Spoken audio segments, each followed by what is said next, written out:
मैं भारत को भारतीयता की मान्यता के आधार पर फिर से खड़ा करना चाहता हूं, उस काम में लगा हूं।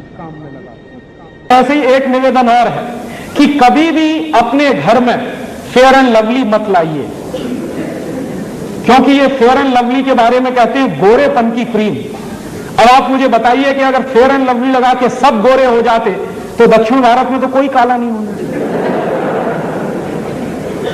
आप एक नहीं 100 फेयर एंड लवली लगाइए, आप जैसे हैं वैसे ही रहने वाले हैं।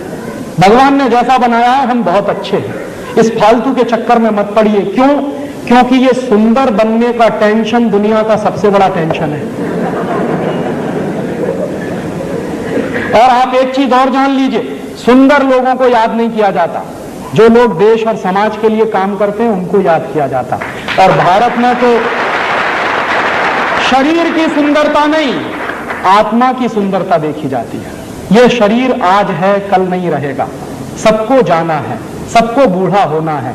आज आप सुंदर हैं, कल नहीं रहने वाले हैं। शरीर के चक्कर में फंस गए तो जीवन बेकार हो जाएगा। भारत का अध्यात्म यही कहता है। इसलिए आत्मा को सुंदर बनाइए, अच्छे काम करिए, आप खुद ब खुद सुंदर होते चले जाएंगे। तो सुंदर बनने के लिए कॉस्मेटिक्स की जरूरत नहीं है, सुंदरता तो कर्म से आती है। इसलिए घर में ये कॉस्मेटिक्स लाना बंद करिए, हजारों करोड़ रुपया बचेगा।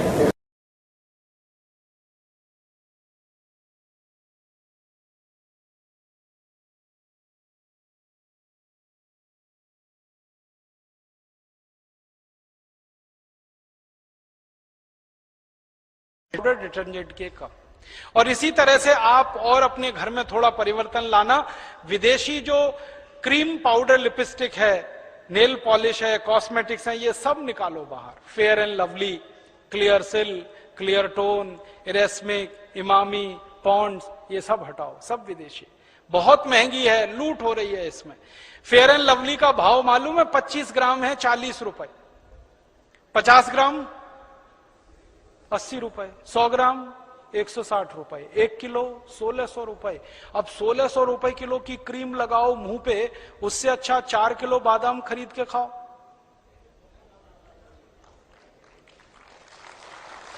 अकल लगाओ ना अपनी। अब 1600 रुपए किलो की क्रीम लगाओ जिससे कुछ नहीं होने वाला, उससे अच्छा 4 किलो बादाम खरीद के खाओ। क्योंकि ये फेयर एंड लवली लगा के कोई गोरा नहीं हुआ आज तक। अगर हो जाता तो अफ्रीका वाले क्यों काले हैं? मैंने लगा के देखा था एक भैंस को 4 साल, फेयर एंड लवली, अभी भी काली की काली ही है।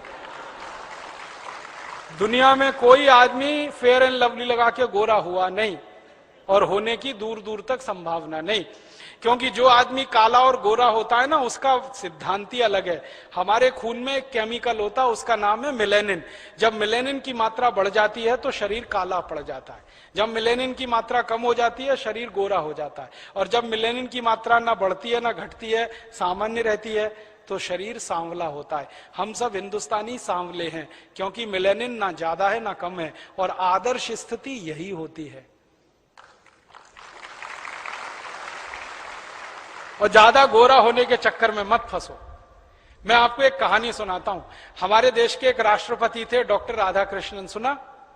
जब वो राष्ट्रपति बनने के बाद पहली बार लंदन गए तो अंग्रेज पत्रकारों ने उनको चिढ़ाने के लिए एक सवाल पूछ लिया। सवाल क्या पूछा? डॉक्टर राधाकृष्णन से पूछा गया लंदन प्रेस कॉन्फ्रेंस में कि आप हिंदुस्तानी लोग काले क्यों होते हैं? राधाकृष्णन जी ने इतना सुंदर जवाब दिया, वो आप सबको देना। उन्होंने कहा हम हिंदुस्तानी काले नहीं होते, कुछ और होते हैं। तो उसने कहा क्या होते हैं?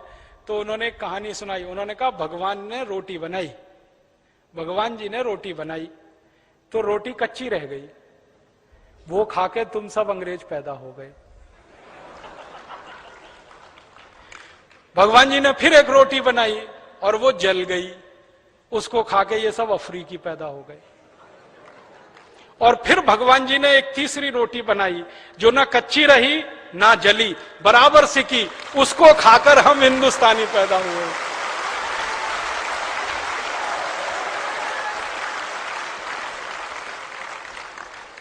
तो हम काले नहीं हैं, सांवले हैं। और मैं आपको बताऊं, विज्ञान ने यह स्वीकार कर लिया है आज कि सांवले रंग की त्वचा को कैंसर होने की संभावना सबसे कम होती है। कारण क्या है? खून में मेलानिन की मात्रा सबसे परफेक्ट हमारी ही है। इसलिए अपने सांवले होने पे गर्व करो, इसको हीन भावना से मत देखो। और बार बार ध्यान करो कि शंकर जी सांवले, भगवान राम सांवले, श्री कृष्ण सांवले, तो हम गोरे होके करेंगे क्या? हम तो सांवले ही अच्छे हैं। और जब ये बात मन में बैठ जाए कि सांवले अच्छे हैं, तो फेयर एंड लवली की जरूरत क्या फिर? क्योंकि वो तो गोरा बनाने वाली क्रीम है। हटाओ उसको, 1600 रुपए किलो की फालतू में। तो ये Fair and Lovely, clear silk, clear tone, इरेस्मे, किमामी, पॉन्ड्स, ये सब हटाओ घर में से। फिर आप बोलोगे जी कौन सी क्रीम लाए? कोई मत लाओ, आप जैसे हो बहुत अच्छे हो। लगा नहीं है तो देसी गाय का घी चुपड़ लिया करो, सबसे अच्छा। हाँ, उससे अच्छी कोई चीज नहीं। और नहीं तो जैसे हैं वैसे अच्छे हैं। आप इस बात का ध्यान रखो कि दुनिया में किसी भी व्यक्ति के व्यक्तित्व की परीक्षा उसके शरीर के रंग से नहीं होती, उसके काम से होती है, उसके गुण से होती है, उसके स्वभाव से होती है। हर व्यक्ति का व्यक्तित्व नापा जाता है गुण, कर्म, स्वभाव से। वो इस बात से नहीं नापा जाता हाय कितना गोरा है, कोई नहीं कहता। अब कोई मर जाता है हमारे देश में तो उसके बारे में आपस में चर्चा करते हैं तो कहते कितना दयालु था, कितना देशभक्त था, कितना काम करता था समाज का। कभी ये सुना कोई कहता ओ क्या गोरा चिट्टा था, मर गया बेचारा? कोई नहीं कहता। त्वचा का रंग याद नहीं करते, गुण कर्म स्वभाव याद किए जाते हैं। तो गुण कर्म स्वभाव अपने अच्छे बनाओ, ये फेयर एंड लवली वगैरह की जरूरत नहीं। और माताओं बहनों को जरूर समझाओ ये बात, उनके दिमाग में ये बात लाओ। मुझे इतना दुख है ये बात कहते हुए कि जब ये विज्ञापन आता है ना फेयर एंड लवली गोरेपन की क्रीम, एक दिन समय आने पर भारत स्वाभिमान की तरफ से इस विज्ञापन के खिलाफ मुकदमा करना है सुप्रीम कोर्ट में। क्या मुकदमा करना है? जब बार बार वो टीवी पे दिखाते हैं ना फेयर एंड लवली गोरेपन की क्रीम, 1 हफ्ते में गोरापन आएगा, 15 दिन में आएगा, 21 दिन में आएगा, आप ट्यूबलाइट की तरह से जलने लगेंगे, इतने गोरे हो जाएंगे। जब ये विज्ञापन बार बार आता है ना तो करोड़ों इस देश की काली मां बहन बेटियों के छाती पर आरी चलती है। ये आप महसूस करने की कोशिश करो। हमारा हिंदुस्तान तो आप जानते हैं 115 करोड़ का है, 50 करोड़ माताएं बहनें हैं इस देश में। और उस 50 करोड़ माताओं बहनों में लगभग 40 से 45 करोड़ सांवली हैं या काली हैं। उनके दिलों पे कटार चलती है, आरी चलती है जब वो ये विज्ञापन देखती हैं कि हाय रे हाय गोरेपन की क्रीम फेयर एंड लवली। और उन माताओं बहनों को क्या लगता है कि गोरे होने से ही फिर जिंदगी संवरती है। और मुझे इससे भी ज्यादा तकलीफ है, मैंने न्यूज़पेपर की कटिंग काट के रखी है। कई बहन बेटियों ने फांसी लगाकर आत्महत्या कर ली क्योंकि उनकी शादी नहीं हुई कालेपन के कारण, सांवलेपन के कारण, तो फांसी लगा के मर गई। हमारे हिंदुस्तान में मां बहन बेटियों के व्यक्तित्व को रंग से नहीं नापा गया कभी भी, हमने उनके गुण कर्म स्वभाव से नापा है। लेकिन ये विज्ञापन जो आता है रोज फेयर एंड लवली गोरेपन का, ये करोड़ों माताओं की छाती पे आरी चलाता है, उनके दिल को चोट पहुंचाता है। उनकी तरफ से हमें मुकदमा करना है एक बार, और इस कंपनी को कटघरे में खड़ा करना है कि तुम सिद्ध करो तुम्हारी क्रीम में ऐसा क्या है जो किसी को गोरा बना सकता है। कुछ नहीं। इसलिए दिमाग से निकाल दो ये सारी बकवास बात। कुछ चीजें और बिक रही हैं इस देश में जैसे फेयर एंड लवली, बहुत लोग लगाते हैं कि गोरेपन की क्रीम है। मैंने 4 साल एक भैंस को लगा के देख लिया, वो आज तक नहीं। दुनिया में कोई काला गोरा नहीं हो सकता, जो काला है वो काला है, जो गोरा है वो गोरा, रंग नहीं बदलता कभी। हमने इस फेयर एंड लवली के खिलाफ मुकदमा किया मद्रास हाईकोर्ट में, उसमें हम जीते, कंपनी हारी। वो कैसे मुकदमा था? मेरा एक दोस्त है, वो मेरे साथ पढ़ता था इंजीनियरिंग में, तमिलनाडु का है, वो बहुत काला है, इतना काला है आपके घर में तवा है ना उसको उल्टा कर दो, इतना काला। और वो मेरे साथ हॉस्टल में रहता था, हम दोनों रूम पार्टनर थे। मैं उसको रोज देखता था वो फेयर एंड लवली लगाता, 12 साल उसने फेयर एंड लवली लगाया। और वो बोलता है कि हॉस्टल में आने से 8 साल पहले से लगा रहा है फेयर एंड लवली, तो 20 साल लगाया, अभी भी चिक्कट काला। तो मैंने एक दिन कहा भाई कभी तो तू सुधरेगा। तो एक दिन उसको समझ में आ गया, उसने कहा अब बस अब बंद फेयर एंड लवली। तो मैंने कहा तेरे पास इसका फेयर एंड लवली खरीदने का जो बिल है, वाउचर है, वो मुझे दे दे।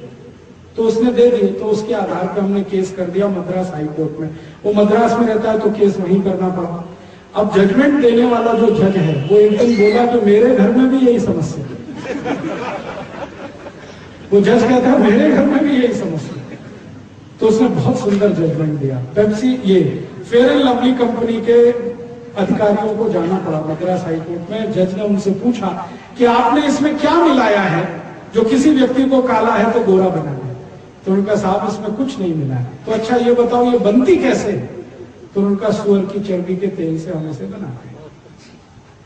अब भारत की करोड़ों माताएं बहनें ये सुअर की चर्बी का तेल चेहरे पे पोतती और सोचती है बहुत सुंदर हो रही। सुंदरता फेयर एंड लवली में नहीं, क्रीम पाउडर लिपस्टिक में नहीं है। सुंदरता गुण, कर्म और स्वभाव में है। आपका गुण अच्छा है, कर्म अच्छा है, स्वभाव अच्छा है तो आप अच्छा है। आप मत लगाइए ये फेयर एंड लवली। फिर आप बोलेंगे कौन सी क्रीम लगा? कोई मत लगाइए, जैसे आप हैं बहुत अच्छे।